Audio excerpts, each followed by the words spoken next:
Baruch atah Adonai Eloheinu melech haolam asher kitshanu b'mitzvotav v'tzivanu lihitatef b'tzitzit.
But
our people, in the story our people tells. We received the Torah 3,500 years ago, and it has remained the center of our spiritual consciousness ever since. In the metaphor of transition, we read in Pirkei Avot, the ethics of the ancestors, Moses received the Torah at Sinai and passed it on to Joshua, and Joshua to the elders, and the elders to the prophets, and the prophets to the men and women of the great assembly, and on down through all the generations of psalmists and sages, and poets and philosophers, who have taken its teaching and brought its message to our own time, until at last it comes to our time, to those who become grandparents, who pass it on to their children, who become parents in turn, until at last it comes to the present generation, until at last it comes to Dana's arms, as we know. Today's Torah portion begins by describing the responsibilities that 3 tribes of Israel had for the Tent of Meeting. The Tent of Meeting was the portable place of worship for the Israelites while they were wandering in the wilderness. The portion continues with rules about who is allowed in the Tent of Meeting and which tribe does which job. There is a lot of burning things, mostly sacrifices and offerings to God for wrongdoing or being impure, that is, spiritually unclean. Women also had fewer rights than men did in some ways, and also when it came to how they atoned for being impure. This portion also tells us about the special rules for people called Nazarites. Nazarites were people who made a vow to serve God. They had special rules to keep them ritually pure. Sometimes they became unclean. The way they became pure again was by giving an offering to the priests. Once they made the offering, they could say the priestly blessing, a very famous blessing. Here are the words: "The Eternal bless you and protect you. The Eternal deal kindly and graciously with you. The Eternal bestow favor upon you and grant you peace." I will be chanting this blessing as a part of my Torah portion, and shortly, as the cantor sings a blessing in English, which is inspired by the priestly blessing, the rabbi will bless them using the same ancient Hebrew words. Many songs have used the words from the priestly blessing. For example, the song Lechi Lach by Debbie Friedman. Lechi Lach, on a journey I will bless you. And Sabbath prayer, Fen Fiddler on the Roof. May the Lord protect and defend you. May he always shield you from shame. And Cantor Lisa has been inspired by these words for a song she wrote called Ruach Elohim, the Spirit of God. Ruach Elohim, may God's Spirit be with you. Ruach Elohim, keep you safe from harm. May the love of God be your shelter from every storm. You get the idea. So now that I've told you about the priestly blessing, just what is a blessing? A blessing serves to give meaning to a time or place. It makes that time or place special. I think that the priestly blessing is important because it talks about God respecting us. We do God's work in the world through mitzvot, such as tzedakah, tikkun olam, reading from the Torah, and it is good.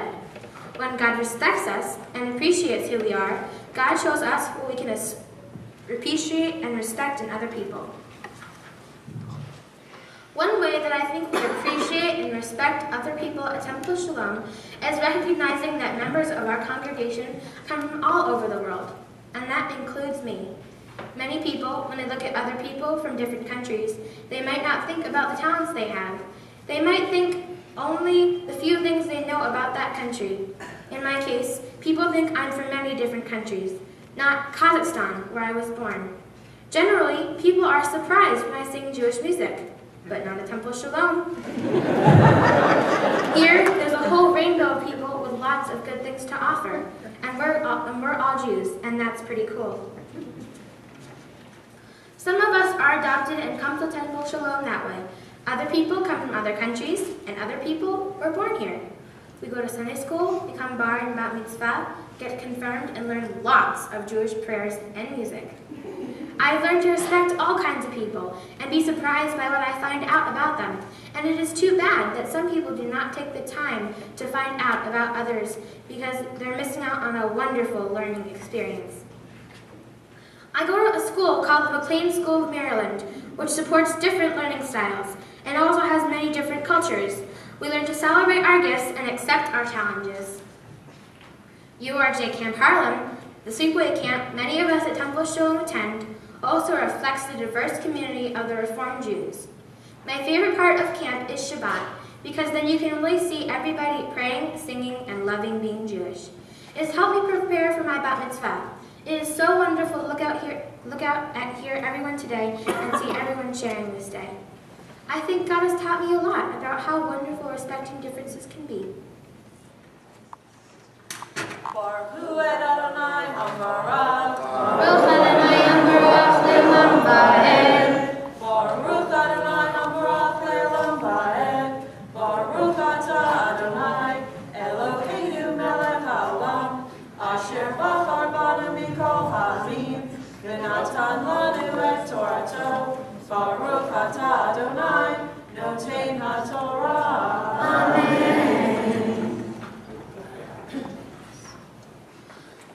Amen. Vaydaber Adonai el Moshe lemor. Daber el Aharon ve'el banav lemor. Kol tevarechu et bnei Yisrael amor lahem. Yivarechecha Adonai v'yishmarecha. Ya'er Adonai panav elecha v'yichuneka. Yisa Adonai panav elecha v'yasam lecha shalom.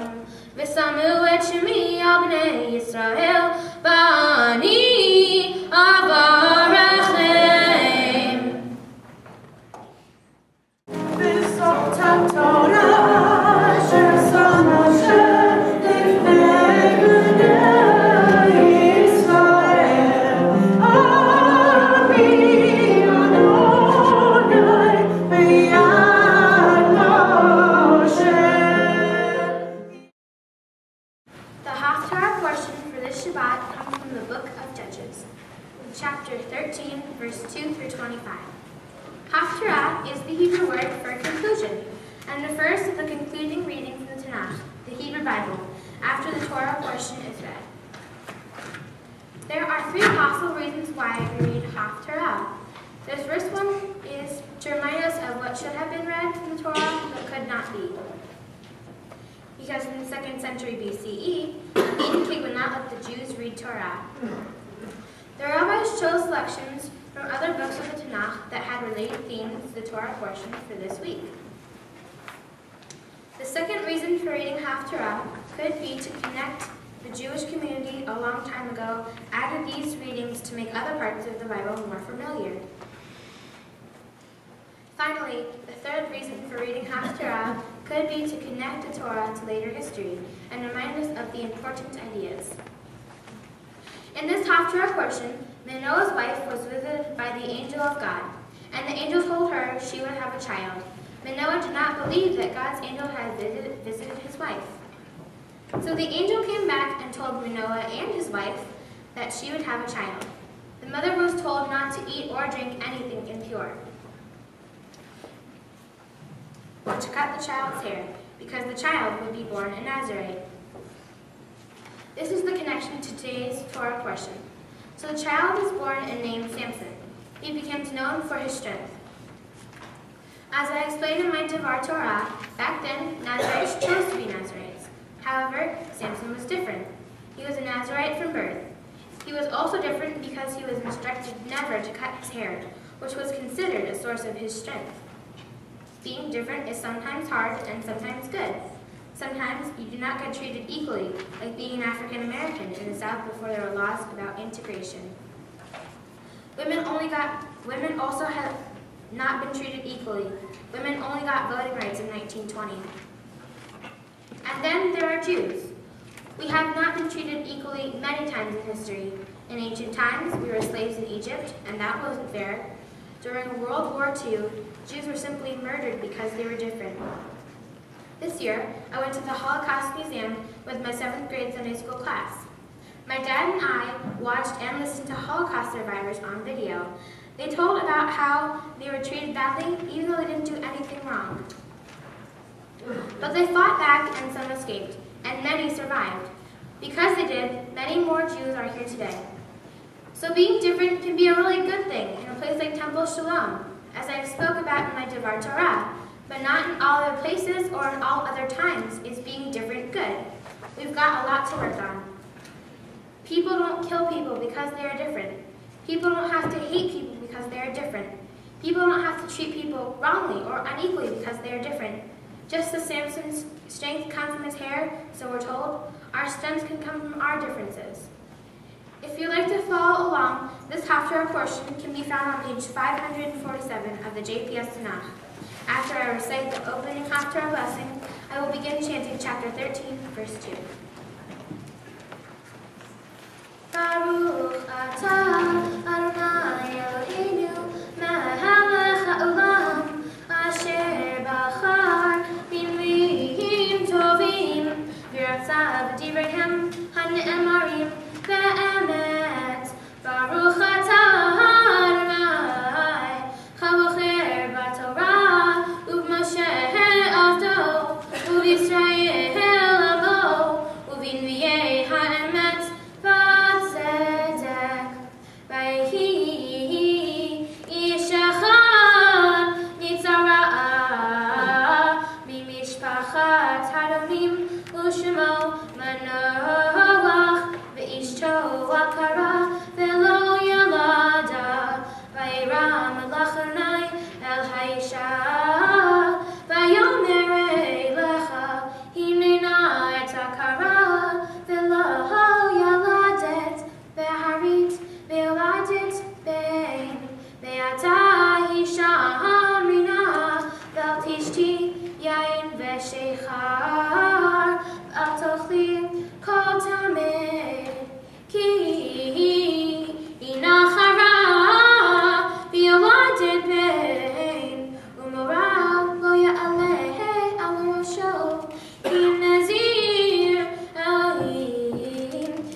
When we took you home, your first words in sign language were make the music louder. And as a toddler, we always knew you were awake because we could hear you singing from your crib. We learned quickly you were born with songs you just needed to sing. And now, Dana, you are our leader of song today here at Temple. You are truly our Miriam. When we adopted you, this was the name we were going to give you, but that was before we realized that at 10 months you already knew your name in the baby house.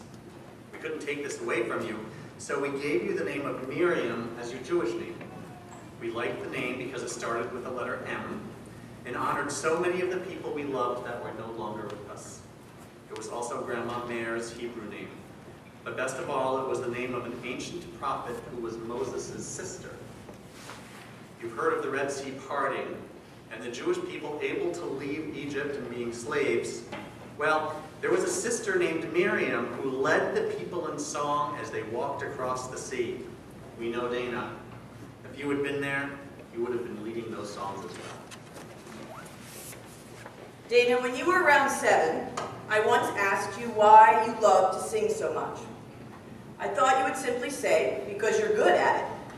But instead you said, because it's something I can do with other people. For the first time, we realized that song was a way for our girl to reach out, and not just lead, but to become a true part of the community. And Dana, we are so proud of you. Oh my goodness. You have made Temple Shalom your home. I think you have set the record in joining all 3 of the choirs at the same time. From the youth choir, to the teen choir, to the adult choir, you are a part of the very musical fabric of our lives. But your musical spirit is also a generous one as well. Some time ago, when you were still a little girl, I first became a board member here at Temple. One night you asked me what I was going to do at one of those board meetings. Now, are you worried I'm going to tell everyone? I explained I was going to help figure out how the temple was going to pay for all the wonderful things we do. And then you ran off, and to my surprise, you came back a moment later with a $1 bill. You explained, give it to the temple, Mommy. Maybe it will help. And after I got over my shock, I did bring it with me that night to what ended up to being a very long budget meeting. At the end of the meeting, I presented the $1 bill, I believe, to President at the time was Marilyn Rippon, the $1 bill, and you know, it helped the budget a little bit, but it also made a world of difference to our spirits. Yay. Dana, your generosity of spirit has extended to so many over the years, and even your little sister Aviva, even when she's being a little sister.